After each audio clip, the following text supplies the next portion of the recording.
इन बातों को अपनी लाइफस्टाइल का एक अंग बनाओ, नहीं तो डूबने के बाद पता चलेगा।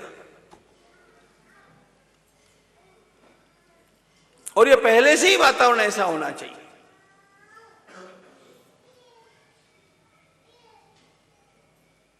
अरे कितने कितने उदाहरण, कितने कितने लफंगों के साथ भाग जाने के हम लोगों को मिलते हैं, सोचो।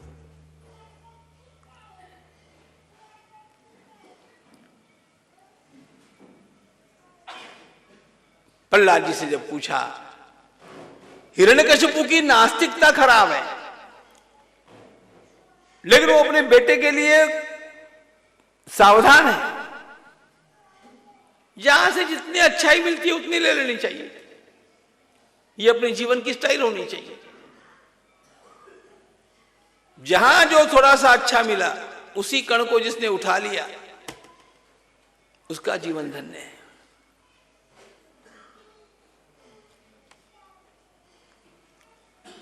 प्रहलाद जी ने कहा, पिताजी मुझे तो है ना सारी शिक्षा का सार है ना, है ना, है ना, 9 प्रकार से भगवान का भजन करना चाहिए, यही लगता है।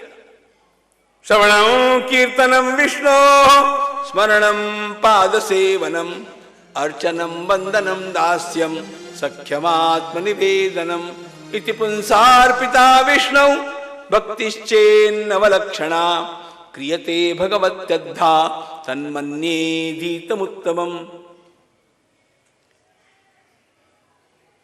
नवदा भक्ति की बात प्रहलाद जी ने की। चल गया हिरण्यकशिपु, अरे पापी, इतनी बार मैंने तुम्हें समझाया, तुम्हारे ध्यान में नहीं आती बात। जल्लादों को बुलाया, तलवारों से काटने के लिए कहा, तलवारें फूलों के हार बन गई। पर्वत के ऊपर से गिराया, पता नहीं कैसे बच गया, किसी ने झेल लिया। भूखा रखा, कुछ नहीं बिगड़ा। सर पर आकर के डसाया, हाथी सेवा करने लग गए।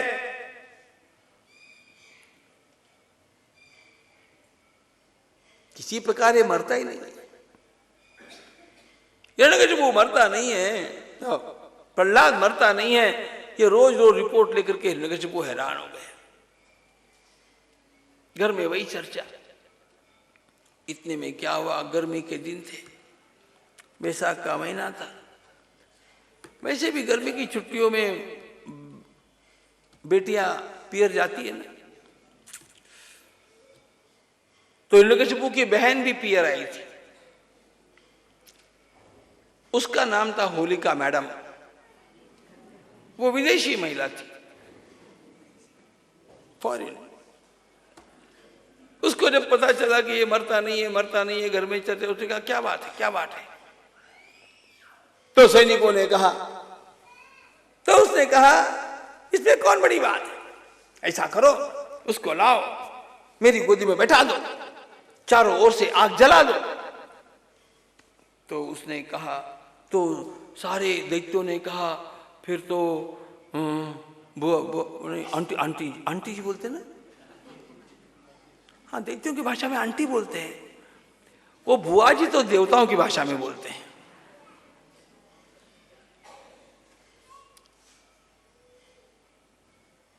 देवताओं की भाषा में मां बोलते हैं, दैत्यों की भाषा में मम्मी, और आजकल मॉम।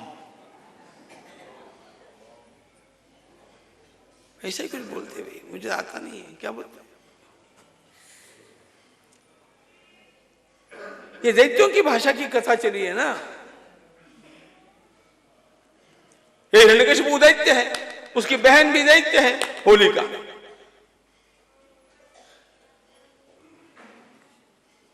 देवताओं की भाषा में मामा जी बोलते हैं, काका जी बोलते हैं। दैत्यों की भाषा में अंकल। आजकल अंकल जी, ये और हाइब्रिड। और एक आंटी जी, अरे बुआ जी बोल देना भाया। No no no no, we are modern फुल्स।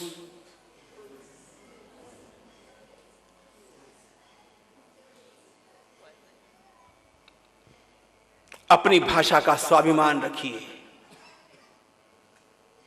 अपने खान पान का स्वाभिमान रखिए, घर में रसोई बनाने का स्वाभिमान रखिए, और यह भी बात स्वाभिमान से कहिए कि मुझे कहीं कमाने की आवश्यकता नहीं है, मेरे पति कमाते हैं, मैं गृहिणी हूं, मैं बच्चों को संस्कार और माता पिता की सेवा के लिए। It's a great career. ये करियर की जो भावना है ना, ये आपके घर का नाश करने वाली भावना है। अपने ज्ञान का उपयोग करना है तो घर में ही करो।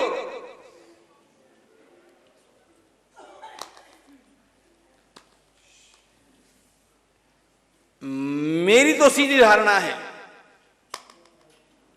जिसकी पत्नी को कमाना पड़ता है वो पति अच्छा नहीं है, मेरी दृष्टि में सीधी बात।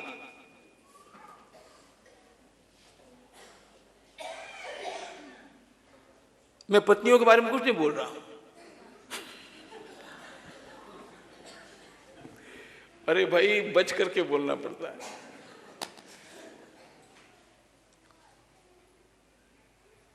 मुझे एक बहन ने पूछा कि महाराज, तो क्या महिलाओं का इंडिपेंडेंट इनकम नहीं होना चाहिए क्या? उसके कारण कितना कष्ट होता है। मैंने कहा नॉट दैट। मैंने कहा सुनो, मेरे विजन की सरकार आ गई तो क्या करेगी पता है? सर्विस करेगा पति, चेक मिलेंगे 2, आधा वेतन उसके अकाउंट में और आधा वेतन उसकी पत्नी के अकाउंट में अपने आप जाएगा।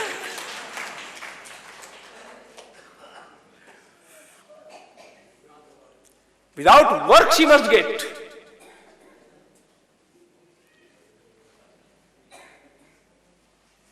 क्योंकि अपने माता बूढ़े सास ससुर की, माता पिता की सेवा करना, अपने बालकों को जन्म देना, संस्कार देना, यह कोई छोटा जॉब थोड़ी है।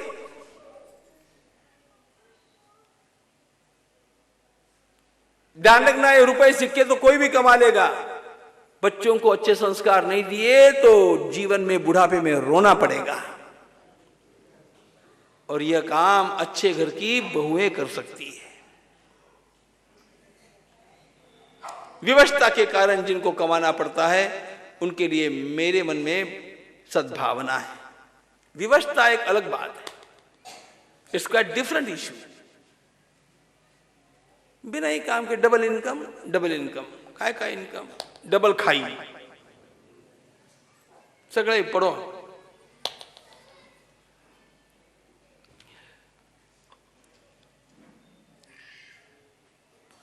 होलिका ने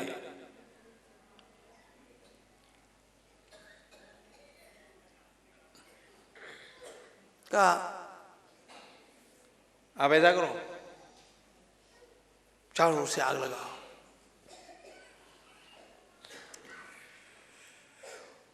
तो दैत्यों ने कहा आंटी जी फिर तो आप जल जाएगी। उसने कहा मैं को नहीं बढ़ू। अरे मेरे पास एक चद्दर है फायर प्रूफ, मैं ओढ़ करके बैठ जाऊंगी, मुझे कुछ नहीं होने वाला। अब वो फॉरेन लेडी, तो फॉरेन से क्या क्या आता है क्या पता, बुलाई थी। चद्दर ओढ़ करके वो बैठ गई, प्रहलाद जी गोदी में बैठ गए। उसने कहा आग लगाओ। उसको तो बिल्कुल डर नहीं लग रहा था, उसको चद्दर का भरोसा था। प्रहलाद जी को तो बिल्कुल डर नहीं लग रहा था। राम नाम जपताम कुतो भयम।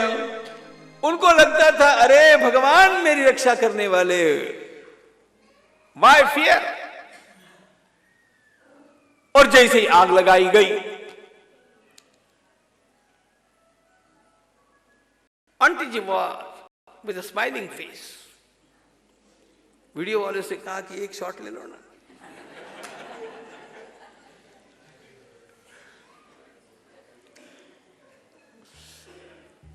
लेकिन क्या हुआ, जैसे ही आग लगी हनुमान जी के पिताजी वहां गए।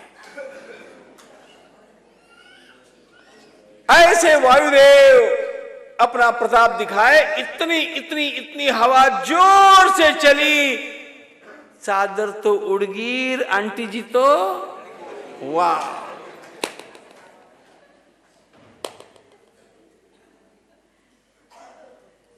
प्रहलाद जी वैसे के वैसे।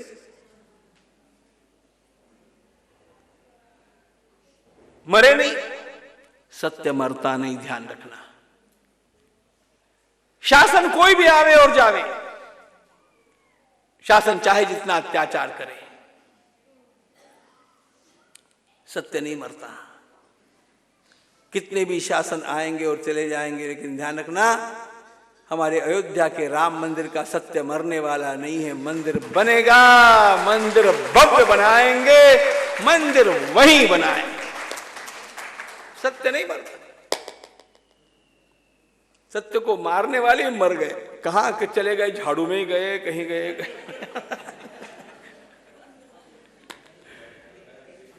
एकदम क्लीन इंडिया हो गया।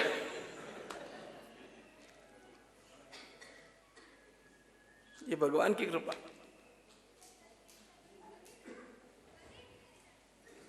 हैरान हो गया हिरण्यकश्यपु, क्या किया जाए। षण्डमर्क ने कहा छोटा बच्चा है, भेज दो पढ़ने के लिए पाठशाला में। हिरण्यकश्यपु ने कहा उसको उधर ले जाओ, हॉस्टल में, हॉस्टल में, मेरे घर में मत, हॉस्टल में। आजकल माँ बाप भी बच्चों को हॉस्टल में ज्यादा रखना चाहते हैं। बहुत ज्यादा पागलपन मत करना, हॉस्टल में 1-2 साल ही रखना, थोड़ी अच्छी आदतें वहां की भी लग जाए। यदि आप उसको जीवन भर हॉस्टल में रखेंगे ना, आपके साथ उसका प्रेम ही नहीं होगा। They will have just a commercial relation with you. बाप का अर्थ क्या है? चेक भेजने वाला, और मां का अर्थ क्या है? टिफिन भेजने वाली।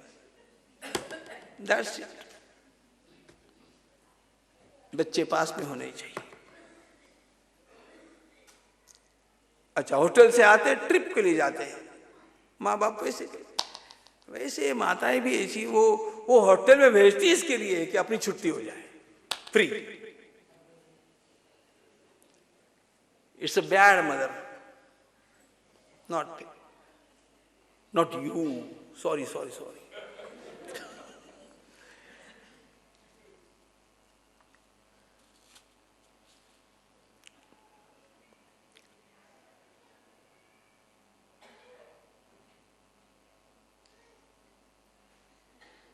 प्रहलाद जी को तो अच्छा ही हो गया ना, छात्रावास में तो बाकी बालक भी मिल गए। अब तक तो प्रहलाद जी अकेले भक्ति करते थे, अब तो उन्होंने टोली बना ली, सबको सिखाने लग गए। भगवान की कथा कहते हैं, भगवान के गुणों का वर्णन करते हैं, भगवान नाम का संकीर्तन करते हैं। एक दिन ऐसे झूम झूम करके प्रहलाद जी और उनके सारे मित्र जब का संकीर्तन कर रहे थे, षंड और अमरक ने देखा, ओ ये क्या चला है। उनके ध्यान में आया कि गजब हो गया, दौड़े हुए गए, महाराज आपके बेटे ने सारी पाठशाला ही बिगाड़ दी। चल करके हिरण्यकशिपु ने बुलाया, अरे पापी तुम ये क्या कर रहे हो। प्रहलाद जी ने कहा, पिताजी मैं कोई गलत काम नहीं कर रहा हूं पिताजी, परमात्मा की कृपा ही जीव का आलंबन है, परमात्मा की भक्ति ही जीव का साध्य है। आपने तो इतना घोर तप किया है, प्रभु की कृपा को प्राप्त करने के लिए पिताजी इतना तप भी नहीं करना पड़ता, केवल भगवान नारायण का नाम, तुम उसका नाम मत लो पिताजी, उसका नाम ही तो सार है। तुम्हें सब किसके बल पर करते पिताजी, सारा बल भगवान का है।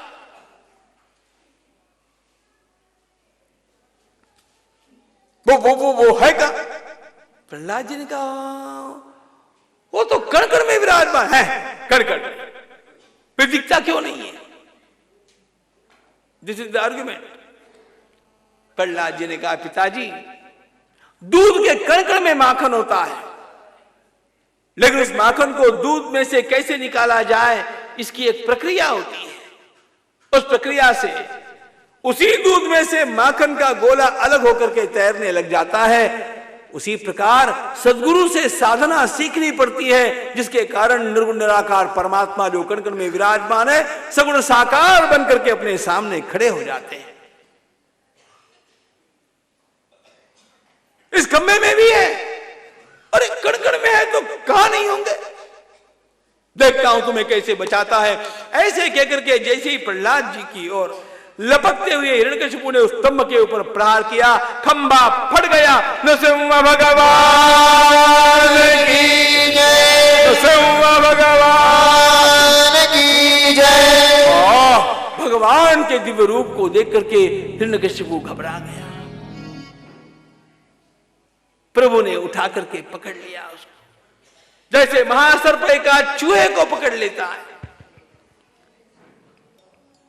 न दिन था न रात्रि थी, सायंकाल की बेला, न भीतर न बाहर देहली के ऊपर लाकर, न नीचे न ऊपर गोदी में सुलाकर, किसी भी शस्त्र से नहीं अपने नाखूनों से प्रभु ने उसके पेट को चीर दिया। नृसिंह भगवान की जय। All the turns kept and yet the villain killed. सारे वरदान ठिकाने रह गए। प्रभु ने एक भी वरदान को तोड़ा नहीं, लेकिन उस पापी को भी छोड़ा नहीं।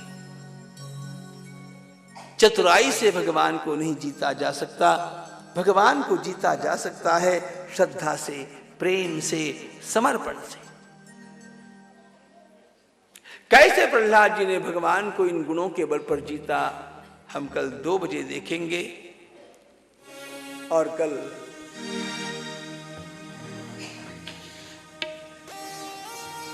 6 बजे यहां पर नहीं रहेंगे, वानप्रस्थ आश्रम गोकुल जाएंगे, या गोकुल को यही बुलाएंगे और भगवान का जन्मोत्सव मनाएंगे। जिनके हाथों में मोमबत्तियां है, नीचे एक कारपेट है, इस आश्रम का नियम है, अगर इस कारपेट पर अगर मोमबत्ती का पानी गिरता है तो उसको जुर्माना दिया जाता है। इसलिए कृपया आप संभाल कर आरती कीजिएगा, उसका मोम नीचे मत गिरने दीजिएगा।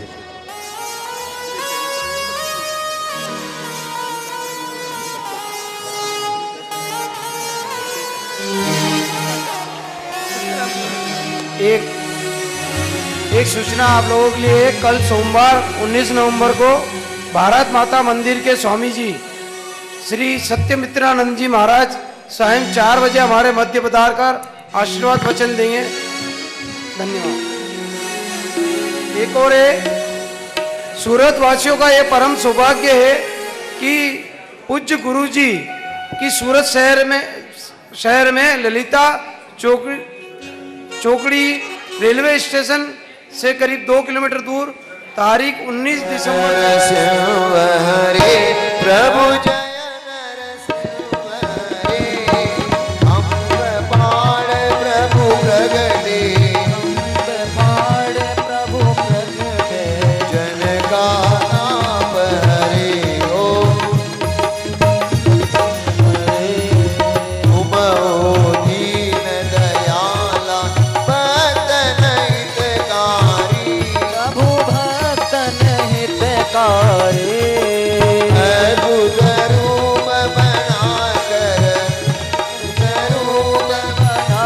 प्रगटे